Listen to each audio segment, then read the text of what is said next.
যদি আপনার ঘরে ব্যাঙ চলে আসে তাহলে এই কাজটি ভুলেও করবেন না। প্রিয় দর্শক, আপনারা সকলেই হয়তো অবগত আছেন ইব্রাহিম আলাইহিসসালামকে আগুনে ফেলার ঘটনা সম্বন্ধে, কিন্তু আপনি কি জানেন যখন ইব্রাহিম আলাইহিসসালামকে আগুনে নিক্ষেপ করা হয়েছিল তখন টিকটিকি প্রজাতির প্রাণীগুলো সেই আগুনকে উস্কে দিয়েছিল এবং তখন পৃথিবীর একমাত্র জীব ছিল ব্যাঙ, যে কিনা মহান আল্লাহ তাআলার হুকুমে যখন জানতে পারলো হযরত ইব্রাহিম আলাইহিসসালামকে আগুনে ফেলা হয়েছে তখন তার পক্ষে যদিও আগুন নেভানো সম্ভব ছিল না, কিন্তু তার সক্ষমতার চেয়েও সে নিজের নিয়তকে পরিষ্কার করলো সম্পূর্ণরূপে আগুন নিভানোর জন্য। ওলামা একরামগণ বলেন ব্যাঙ নদীর কিনারে ছুটে গিয়েছিল এবং নিজের মধ্যে যতটা সম্ভব পানি ধারণ করে নিল।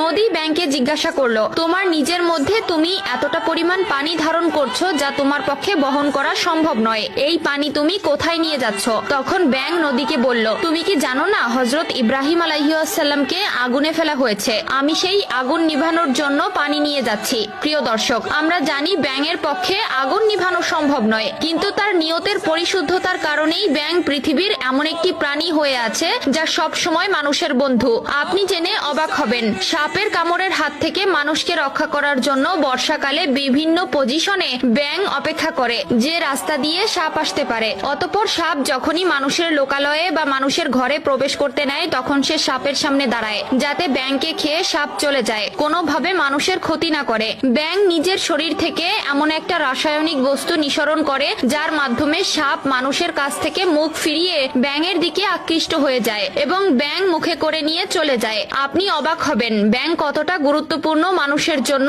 এটা জানলে। শুধু তাই নয়, মানুষের ফসলি জমিতে পানির অভাব হলে ব্যাঙ অনবরত আল্লাহকে স্মরণ করতে থাকে এবং মহান আল্লাহর হুকুমে বৃষ্টি আসার মাধ্যমে ফসলি জমি আবার পানিতে ভরপুর হয়ে যায়। প্রিয় দর্শক, মানুষের নিয়ত হচ্ছে সবচেয়ে গুরুত্বপূর্ণ। মহান রাব্বুল আলামিন মানুষের নিয়ত দেখতে চান।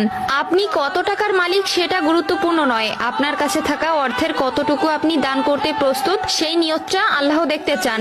যত সংকটে থাকুন, আপনি দিল থেকে একবার আল্লাহর জিকির করলে আপনি অনেক বেশি সওয়াবের অধিকারী হবেন। আল্লাহ মানুষের নিয়ত দেখতে চান। প্রিয় দর্শক, অনেক সময় ব্যাঙ আশেপাশের এলাকা নোংরা করতে পারে, অনেকে ঘৃণা করে আবার লাথি মেরে ফেলে দেয়, অনেকে পায়ের নিচে পিষেও ফেলে। যদিও আমাদের এমনটি করা উচিত হবে না, কেননা ব্যাঙ আল্লাহর জিকির করে আর যে জিকির থেকে বৃষ্টি বর্ষণ হয়, তাই আপনি ঘর থেকে তাকে বের করে দিন, কিন্তু কখনোই তাকে হত্যা করতে যাবেন না, নির্যাতন করবেন না। মনে রাখবেন, আমার দোয়া সব সময় তাড়াতাড়ি কবুল নাও হতে পারে আল্লাহর দরবারে, কিন্তু এই প্রাণীর দোয়া আল্লাহ তাআলা খুব তাড়াতাড়ি কবুল করে নেন। আর এই ঘটনা থেকে আমরা একটা বিষয় বুঝতে পারলাম, দুনিয়া ও পরকালের সফলতায় নিয়তের বিশুদ্ধতা খুবই জরুরি। নিয়তের কারণেই দুনিয়া ও পরকালে মিলবে জান্নাত ও নিয়ামত।